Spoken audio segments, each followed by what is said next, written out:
What's up, everybody? Brett here, and I'm back today with an awesome replay, Total War Warhammer 2. Fan submitted, subscriber submitted by my buddy Triiari, and it is an awesome build. Take a look at this. I wish I could pause on the screen for a minute, but it's going to be Vampire Coast versus the Dawi. No artillery to be seen from either army. Very interesting right off the bat. And we're going to slow-mo it because the action gets underway super fast. And this is one of the cooler Vampire Coast versus Dwarves builds I've ever seen. I think this is why he sent it and why he wanted me to cast it. And I don't blame him. So let me actually pause it, because there's a lot to talk about that could be interesting. If you don't want to hear my hot takes on this stuff, feel free to fast forward a little bit. But I think I've got some interesting points to make, so stick around. But first off, okay, classic Dwarven layered build. You've got your Dwarves with miners out front. They have their blasting charges, you know, against hordes of zombies, which is normally what you're expecting. You're expecting those deckhand mobs, probably with pole arms, because they have armor piercing. You're going to get 100 kills right off the bat with these guys, and then you just fall back and protect, you know, whatever ranged assets you have. But what we're getting here instead are going to be the Sirens. So it's a unique choice. So something to know about the Dwarves: they all have magic resistance. If you look in the bottom left corner, that little blue shield, as a race, they all have magic resistance, and the Sirens all do magic resistance. So they're right off the bat getting a damage reduction. But these guys also have armor piercing and the Charmed Contact effect, which gives -9 melee attack. So this synergizes really well because the Dwarves have low melee attack on almost every unit. You take away another 9, even from their better, more elite Longbeards with great weapons here, you take away 9 melee attack from them, they're sitting at 21. That's garbage. Absolute garbage. And the Sirens will do great work versus them. But an even cooler addition to this roster is a unit that I always try to make work whenever I feel like I can, and it's the animated Hulks. But Triiari has gone with a pretty interesting decision here to give them rank 9. And I think that's a good choice. Probably mostly for the leadership, but the melee attack and melee defense are also, of course, useful. But these guys are anti-infantry and armor piercing as well. And if they're going to be good in any matchup, it would definitely be this one. Anytime you think you're going to fight mass armored infantry, they're probably good in the chaos matchup as well, I have to imagine. So that's just a long front line of these to smash through whatever front line the Dwarfs are going to be putting together. We've got a Vampire Fleet Captain with the Lore of Vampires for a little Invocation of Nehek action. Also has Taunt, which is a nice debuff, mixed with some of the debuffs we'll get into on Luther Harkin. You see him there in the right hand. And the Drowned Dead Summon. That's a good thing to bring as well. You have to bring a caster with Luther because he doesn't have magic of his own. But what he does have is this ability here, Hornswaggled, which you'll notice is almost identical to Taunt. It lowers melee defense and armor, and this lowers speed as well. So if you cycle those debuffs on, let's say, you know, whoever your enemy lord is, Grombrindal in this instance, you can get some serious debuffs and do some incredible damage over a very short period of time. Now, the other kind of interesting part of this build is that we have these Morghuls here, another great pick versus the Dwarves. When they first released, the Morghuls were just like the #1 fear of Dwarves. I think there was a build you could do where you just massed Morghuls and you would just steamroll an entire Dwarven army, and that's really all you had to do. And I like the inclusion of the Scurvy Dogs as well. They're going to try and get in amongst these Quarrelers as fast as possible, shut down all the ranged tools that the Dwarves have. There's 2 groups here. You can put 1 on each Quarreler, and then the Morghuls, of course, do have Stalk, so they can get right up to about right here before they'll be seen. Now, they have gyrocopters in the air. I think they're just 3 standard gyrocopters, yes, so no brimstone guns for them. But that's all you really need, honestly. I think the standard gyrocopters are just a good pick. And it'll just be a matter of time until the Dwarf player reacts. So the front ranks are going in, they're throwing their blasting charges, they'll do some decent damage, but it really normally is just to soften up the zombies, the deckhand mobs, so that when these Longbeards engage, and engage they shall, and we have the Warriors of Dragonfire Pass here as well with their flaming damage, they're fighting enemies that are already, you know, pretty depleted. And then the very cool thing about this army, in addition to having Gotrek here, the Unbreakable Man himself, looking rad, he took Heroic Fortitude, which is cool, and he also has Gotrek's Doom, so that huge ward save with melee defense. And like I said, he's also unbreakable, so a good pick. Warriors of Dragonfire Pass, they're worth looking at just as a handsome unit. I love Dwarves, guys. And then also, last but not least, is going to be Grombrindal himself. And he just has, Grombrindal has no fear, so he can make his entire army unbreakable if he gets a chance. And then the Iron Drakes, I almost forgot about them. But they were probably brought as a counter to mass infantry. and I don't think they're going to be able to make much use of that this game. I would think that the miners being so far out, you know, their Vanguard deployable, was because he's used, any Dwarven player will be used to fighting the Vampire Coast and knowing that even your slowest heck miners with 28 speed are faster than the shambling hordes of zombies, not expecting at all to have these Sirens with 48 speed instantly on top of your forces. Even with the little bit of damage done here, it's not going to be enough. And the miners are kind of going to instantly be broken. I think this is probably correct play from the Dwarf player as well, to just send in your infantry. You can either sacrifice 3 groups of miners, which I wouldn't recommend, or you send in the Longbeards and have them help with that encouragement aura and maybe be able to grind out the fight. Now, the Scurvy Dogs have made it in. 1 unit of Quarrelers, almost both of them actually broken now, because the Morghouls have joined the party. Look at that. Oh, they're disgusting. And they're just going to smash those Dwarves. The Quarrelers can't really mount a defense versus Morghouls. They have the hunger effect. Whenever they're engaged in melee, they do heal. They have regeneration. So this group of Morghouls is about to catch up to those Quarrelers as well. And now the Iron Drakes are online, but they don't really have a good target. They're not great versus larger entities like these animated Hulks.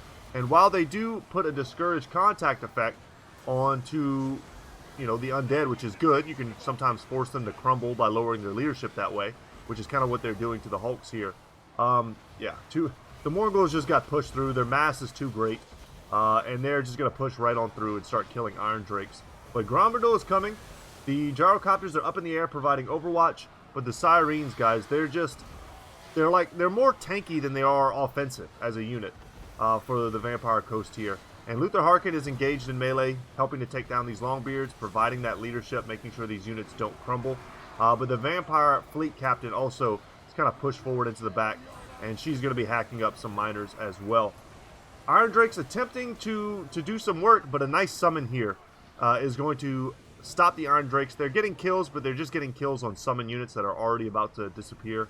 And with that, the Quarrelers are mostly shut down. All 3 groups being depleted of their combat effectiveness, losing about half their models before being forced to rout. Gyrocopters feeling pretty ineffective up in the air here. Getting some kills, though. And certain flanks are just being cleaned up. So many Dwarves running for the hills. Watch the animated Hulks with their cool animations. They've got cannons and anchors attached to their arms. And they'll smash these Warriors of Dragonfire Pass, who are a pretty tough regiment of renown in and of themselves. They're one of my favorite units in the campaign because you can get the campaign bonuses from the Lords that buff Dwarf Warriors, as well as the tech trees. And then with the Warriors of Dragonfire Pass, they're strong like Iron Breakers by the time you're done. Very cool, cost-effective unit.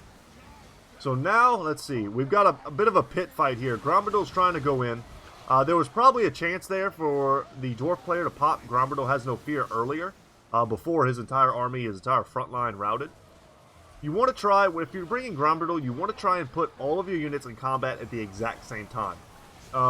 You'll find that when you do that, most of your army will either, rout, or you'll either win, which you may do, or you'll rout kind of at the same time because it's a nice even engagement. And then you pop something like Grombrindal Has No Fear, and the next thing you know, you've got Unbreakable Dwarves on every front. And an Overcasted Invocation of the Heck is going to give a nice area heal, keeping these animated Hulks fighting, these Sirens fighting. They're wanting to crumble, but once Luther Harkin shows up, they'll stabilize. You see here they're rallying. And with only 3 models left, these Iron Drake's back online. With only 9 models, they're doing good damage. They're not getting a lot of kills, but they're mostly meant to do damage. And there are a lot of forces left for the Vampire Coast. Luther Harkin is going to be dueling Grombrindal. He's using Taunt now. That's actually coming from the Vampire Fleet Captain. And there's anything I know about Triiari is that he's good at cycling his buffs and debuffs. He's going to get a lot of use out of that. Now, don't be fooled. Grombrindal has 500 weapon strength if we can hover over him. 70 melee attack naturally. Getting shot point blank in the face, though. He will duel just about anybody to death. And as soon as that taunt ended, Triiari was ready with the Hornswaggled. So his melee defense down to 18, his armor down to 90. And that's the only reason Luther Harkin can even stand and fight, at all with Grombrindal. It's just the cycling of the debuffs. And he still gave it as good as he got thanks to his melee attack. But his melee defense made it so that everything Luther did was hitting. And at that point, even the mighty White Dwarf himself is going to be running from the battlefield as the rest of the army just kind of chases scraps around You've got animated Hulks and Mornghuls just picking targets. The gyrocopters, of course, are still safe up in the air. Might have wanted to bring them in to help in that melee duel. Send some into melee on the Vampire Fleet Captain. Yeah, and then send some here to try and support Grombrindal, make it a bit of a less fair fight. And right as Luther Harkin starts to crumble,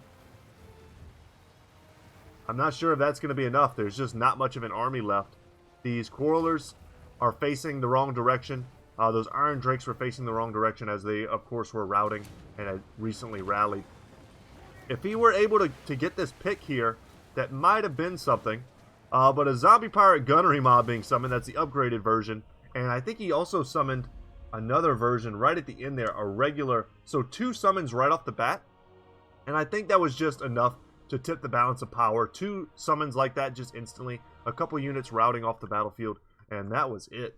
Very cool. I'm not, steeped enough in the meta right now to know whether or not this is an orthodox build. If this is something a lot of Vampire Coast players are taking. I have to imagine not. Triiari is a pretty creative player, and I could see him coming up with this build himself. Oh, and I even forgot. Oh my god, there was a bloated corpse this battle that nuked, I think, a group of miners. I totally missed it. I watched it earlier when I was first watching this replay. You don't get to see a lot of bloated corpse play. Hopefully I caught it in the background somewhere and you guys saw that and I just missed commentating it. But 37 kills. Did it pay for itself? Probably not. They keep getting buffs in the way of they lower their cost. I think these units have to be very cheap in order for them to be effective. Dwarves, especially with Quarrelers, will snipe them out. I'm not sure what the rationale here was for the Dwarves to bring Quarrelers with great weapons. They're more expensive. They have better armor piercing and melee. But I would probably bring the shielded variant because I would almost certainly be expecting to have some sort of gun duel with the Vampire Coast. And I also would probably try and squeeze in a single group of Thunderers in case you see something like the big crab units. You're going to want some sort of armor piercing on your range tools as well. But a cool build from everyone. Gotrek didn't really get to have the hero's death he deserved. He just kind of waddled around the battlefield and didn't get too much work done. It's just these Sirens. Look how many kills they had and how little damage they took ultimately with the backup from the animated Hulks. So a really good strategy, and Triiari did it on 2 fronts here. He did it in the front lines and he did it in the back lines with the Mornghuls and the Scurvy Dogs. He saturated a larger modeled unit in and amongst a smaller unit in a way that allows both the small and large unit to attack. So the Scurvy Dogs hit first. They tie down a unit of Quarrelers, let's say, and then in and amongst the Scurvy Dogs, the Mornghuls were able to push their way through with their mass, and both units are then able to simultaneously attack, and the Scurvy Dogs are the more likely units to take the damage instead of your higher value units like the Mornghuls. And that's a great strategy you can use with almost any race. Beastmen's a good example of that. You can run in Ungors super cheap, the cheapest Ungor or Spearmen you can get, but you stack them on top of a group of Minotaurs, and all of a sudden you've almost exponentially increased the survivability of your Minotaurs. So that was something I noticed that was kind of like the main functionality of this build, was just stacking units on top of each other in a way that was extremely hard for this type of build to deal with. But anyway, guys, thank you so much for watching. I hope you enjoyed this video. If you have any videos that you'd like to send to me on the newest patch, I'd be happy to cast it. Just go ahead and join the Discord, go to Total War Replays, and submit them, and I'd be happy to take a look. Thanks to Triiari for playing. Thanks to AIMA, Grumpy Guard. This is a great dwarf name, Grumpy Guard. But anyway, guys, thank you so much for watching. Once again, my name is Brett. My channel is Goodtalk Gaming. Christmas is coming up, so happy holidays to everyone around the world. I'll be spending as much time as I can with my family. The videos have been trickling in kind of slow just because my father was here. He's not a big gamer by any means. So, spending time with him. And sitting behind me right now is a huge pile of presents that are yet unwrapped. And it's like having a physical embodiment of stress sitting on your shoulders. So, I'm going to get to that. But anyway, guys, like I said, happy holidays. And I'll see you in the next one, y'all. Take care.